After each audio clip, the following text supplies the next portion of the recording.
Okay, welcome back to another training video. So this one is day 2 of week 8. This is our biceps, triceps, and shoulders, and this is not my normal bicep routine and tricep routine for this night. I just have to change it up at the time being because my wrist is still bothering me. So it's getting better, but I have to make a few adjustments. So get this. So I added the arginine and the beta-alanine back into my routine before I work out. So I take my beta-alanine and my arginine 30 minutes before I work out while I drink my coffee. And then 30 minutes after that, I start working out. And I know I ate a bunch of carbs on Sunday, so I can still have a lot of glucose in my blood and my muscles. That's causing my pumps to be really good and to be very vascular. So I am very veiny, and I am getting really good pumps these last 2 days. So if this fades off by Wednesday, Thursday, Friday-ish, I'll know it's just the carbohydrates. But if the veins continue and the pumps continue all the way through this week, I might have to start giving it the credit to the arginine and the beta-alanine. I take 5 grams of arginine and 4 grams of beta-alanine. So there might be something to this whole supplement thing and everything, at least for me and my body type, because I know that there's studies out there that show that it works, and there's studies out there that shows that it's debunked and it doesn't work and it's all a load of BS. And then there's other studies out there that say it works. So there's so much contradicting evidence out there and research. So I'm just going to go off of what my body's telling me and showing me. And so far, I can't tell if it's the supplements or the carbs. And right now I'm leaning towards the carbs and sodium. But as the week goes on, we'll see if it's the carbs and sodium or if it's the arginine. Because I can tell you this much, my veins haven't popped out like this and since I stopped taking the arginine and beta-alanine. So we'll see if it continues to get my veins popping out and my blood flowing like this the next week or two. Yeah, I mean, you'll definitely be able to tell. Give it a couple more days, and you'll see more if it's like you're saying, if it was the food from the weekend or if it is the supplements. For me, again, I don't really take any supplements as of right now, except for like a multivitamin, things like that. But I'm mostly just still too heavy, so like vascularity and veins and stuff, they don't really show on me except for in my more bony areas, like my hands, feet, kind of thing. So once I get to that point, I might try looking into doing something to help with that showing a bit more. But as of right now, I'm in still a plump phase. Yeah. Well, you mentioned that you increased your food on your diet earlier tonight. Well, you mentioned that yesterday, but also tonight we were talking. You said that you increased your food on your diet, and it's actually a lot more difficult for you to eat your food because you went up on the volume and you're just not used to it. It's very difficult for you to eat and you're full, but you didn't even go up that much. But your body's going to get used to that and you'll adjust to it and you'll start getting hungry. But what is your most difficult meal of the day? Mine is breakfast. I don't like eating the first 2 meals of the day. Like I'm never hungry in the first 2 meals of the day. What's like your worst meals? My first meal of the day, like those aren't a problem. I have more issues with like my 12 o'clock meal and my 3 o'clock meal right now. Because like after the 9 o'clock one being the first one of the meat and rice and everything, that one really like it fills me up a lot more than it used to. Even though all I did was I only really added like an ounce of rice for the 2 days or whatever, so like half an ounce per day, and then I added half a pound of meat each day. But I spent so long eating the previous meals that I was starting to get hungry like maybe 15, 20 minutes before it was time for me to eat. Now I'm full all the way up until my next meal time. But I found that from yesterday, it was taking me a little bit longer to eat my food, like my new meals. And in doing that, it was making it more of a struggle to get through them. So today, I just kind of went about it as like, I'm just going to power through this and get it down as fast as I can. Because the longer it takes me to eat the meal, like the more I kind of want to go like, I'm good. Yeah. Go ahead. So yeah, so like if I continue doing it like that, I think within like a week or so, I'll get more used to it, like you're saying, and I won't have as much trouble with the noon meal and the 3 o'clock meal like I have been. But like as of right now, it's still like I get to that time and it's like I don't know that it's time to eat anymore because I was feeling hungry. Like the time comes up and I'm like, oh, like it's time for me to eat, and I have to kind of, okay, I got this. Yeah, and it will get easier as you go on. Like your body's not used to having to digest that much food. You got used to a lot lower calories, so it will be more difficult. But give it about 2-3 weeks. It takes about 2 to 3 weeks for the body to adapt to anything, and then you'll adjust to it, and then it'll become easier, and you'll start getting hungry. Because whenever I went up to eating the amount of food that I was eating at 3,800 calories, 3,850 to be exact, the first two meals were the absolute worst for me. And as it went on, it got easier and easier. And even now, the first two meals are always the hardest for me to eat. And I kind of brings me to this topic actually. So when I was intermittent fasting, I tried the noon to 8 p.m. So whenever people talk about intermittent fasting, they say hold off on eating until lunch and then eat till 8 p.m. and then stop eating at 8 p.m. X amount of calories, don't go over your calories, whatever. So I tried that for about 3 months and I didn't lose any weight. I lost 0 weight. It's easy for me not to eat breakfast because I'm never hungry in the mornings. I'm an evening eater. I like to eat in the evenings. I love snacking and eating in the evenings. That's whenever I'm at my most hungry. So whenever I changed the time, same exact food, same exact diet, same amount of calories. When I changed it from 9 to 5, I started eating at 9 a.m. I cut it off at 5 p.m. After 6 o'clock, I was hungry and I was starving the whole entire night. Now, whenever I was eating it the other way, I had no hunger when I woke up. All the way up until noon, I wasn't even hungry. But whenever I flipped it around, when I eat when I'm not hungry in the evenings, when I eat when I'm not hungry in the mornings, and then I stop eating in the evenings when I'm naturally hungry, the weight started falling off of me. I started losing 2 pounds a week, every single week with the same amount of calories for weeks on end whenever I was doing intermittent fasting. I did it for about like 5 months, and every single week I lost no, it probably wasn't 5 months, probably 3 to 4 months. I don't remember. I have to go back and look to check the actual timeline. But anyways, I was losing 2 pounds a week every single week just by simply eating 2,500 calories from 9 a.m. to 5 p.m. And the only thing I changed was the timeline.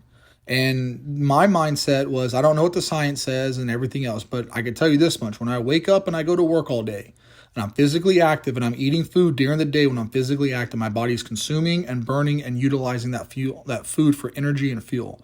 And then my last meal was at 5 o'clock. Then I come home and I work out at 6 o'clock. So my last meal of the day was consumed through my workout for energy. And then after that, I ate nothing the rest of the day. So my body was low on glucose and blood sugar and everything else. So I had no choice but to consume body fat to actually have energy. Now, I was hungry as hell all night long. Now, when I say, I know that you can't burn up all your glucose and everything in your muscles in one day. I know that. But I could tell you this much. The hunger was way more intense. The weight loss was way more successful. And then my results came a lot faster than doing it the other way around. And I think there's something to that. I think if you're naturally hungry in the evenings, maybe it's better to not eat in the mornings and to eat whenever you're not hungry. Like me, I'm not hungry in the morning. So when I eat in the mornings, I eat less. Versus when I'm in the evenings, I eat more. So if you eat when you're not hungry and then you could prevent yourself from eating when you are hungry, I think there's something to that where it's metabolic or timing or your body's natural rhythmic or something. I don't know what it is, but I know for me personally, that made a huge difference on my dieting when I was doing intermittent fasting. Yeah, for me, the meals, it's the evening meals that I'm not really, I don't get as hungry in the evening. But then again, I don't know, it's just, I guess I've had so many years of not being on a set schedule of eating, and I would do single meals sometimes throughout my days that the dealing with the hunger feeling is a lot easier for me, because if I can just find something to kind of distract me for a little bit, I'll stop noticing that I was hungry or I have that hunger pains kind of thing. So as long as I have something to distract me at least a little bit, after 20-30 minutes, I'll forget, sort of, if that's for lack of a better word, that I was extremely hungry or feeling hungry kind of thing. Yeah, it's like you take your mind off of it, right? You distract your mind from it. It's a principle. If you step on a nail but then get shot in the finger, you lose a finger and someone cuts your finger off. You're thinking about your finger, not the nail in your foot. So otherwise, you're just distracting yourself from what's going on. So if you could take your mind off of the situation, it really helps prevent you from being hungry. And I know when you start feeling hunger pains, if you get up and get active and get moving and do things, it does make it a lot easier to avoid thinking of food. But You know, in the evening time when you're home, you're settled in, the night's coming to an end. It's like 7:30, 8 o'clock at night. You're getting ready for the next day. You're cooking your food, or you're spending time with your family, or just whatever your evening routine is. And then you're not out and about no more and you're winding down. That's always when the hunger hits me the absolute worst. But also, like I said, I'm a natural night owl. I love being up at night. I love being up late in the evening. And then that's whenever my hunger hits me the most. So that's whenever it's just the worst for me. But I agree with you on that. If I do get distracted, like video games or a good movie or a good TV show, or just, well, you know, also I find it really helps for me watching other people suffer and be hungry, like Naked and Afraid and Alone, and watching those survivor shows. When all those people are like suffering and hungry, I'm like, all right, yeah, I'm suffering with you. Like, and if you really want to get mad, watch My 600-Pound Life. I mean, that'll motivate you to stay on your diet. You'll watch that and you get mad at those them fatties. So you're like, oh, come on, man, just stick to it. You're trying to get surgery to save your life. You're 700 pounds. Oh my God. It makes you so irritated that it makes it almost like it kicks you in a second gear. Just like, I wish I was even hungrier right now, just so I could prove to myself and these people that you don't have to eat like that, you know. that always worked for me. But then when you're out of episodes, you're like, oh no, what am I going to go to now? Yeah. And like for the meals and stuff, as long as, like I'm saying, like as long as I don't get that feeling and have to deal with it too much, and again, you are in a household where you have plenty of food from you having the kids and everything else, like there's snacks galore. Me, at nighttime, even if I do start to get a little hungry, all I have at my house pretty much is the food I'm eating for the week, and that's it. Yeah. There's nothing extra. Yeah, and that does make a difference. I do agree on that. Like having kids with all the snacks, and then, you know, like for you in the evening, you say if you distract yourself, it's easy for you to just pretty much take your mind off of it. So you start watching sports or whatever it is you do, you just stay out of the kitchen. It's fine because you're single, you live by yourself. But for me, it's like, all right, I'm done. I'm going to sit on the couch, get distracted. Everyone else starts cooking food. They start heating it up. They start, you know, eating their snacks, and I can smell it and see it and hear it. And don't get me wrong, I will never tell my family that they shouldn't eat or they can't eat or they shouldn't be around me with those foods and snacks, because it's not their fault that I'm on a diet, and it shouldn't be a punishment to them that dad's on a diet. And it's like, no, you can't enjoy that, especially around me, because I'm on this diet. Like they're 100% entitled to have those snacks and those foods. And it's my willpower and determination that would keep me from eating those. But I'm not going to lie, when you start smelling that food, no matter how strong your willpower is, your body starts sending hunger signals. It amplifies it galore. It's like when you're not hungry and someone's like, I'm hungry, I want to get something to eat. Are you hungry? No. And then you smell it and you're like, I'm hungry now. It's pretty much that, but you're already hungry and now you're smelling it. So now you just kicked into overdrive, just like, time to take a shower and go lay down. Yeah. I do that quite often too. Like if there's nothing that I'd have to keep me occupied, if it's late enough, I'll just be like, well, the best way to beat this is to go to sleep for the day. Yeah. When I hurt my wrist, man, I was feeling defeated. I was pretty upset because like my wrist was hurting. I wasn't sure how bad it was. I was hungry, I was defeated, I was hurt, I was tired, and I was just in a bad mood because I wasn't sure what it was going to end up being with my wrist. So I was in the pantry just staring at all the food, just like, just do it. I was like, no, being hurt and messing up on my diet isn't going to make me feel better. It's just going to make me feel worse tomorrow and put me further from my goal. So I just toughened up and just swallowed it, and then just swallowed my hurt, not the food, swallowed my hurt, and then I just pretty much went and took a shower and lay down and went to bed with my bad attitude. And I woke up in the next morning and I was just like, all right, it is what it is. Let's make the best of it and work around this, you know. It's moments like that that really defined who you are and your willpower and how strong you are mentally.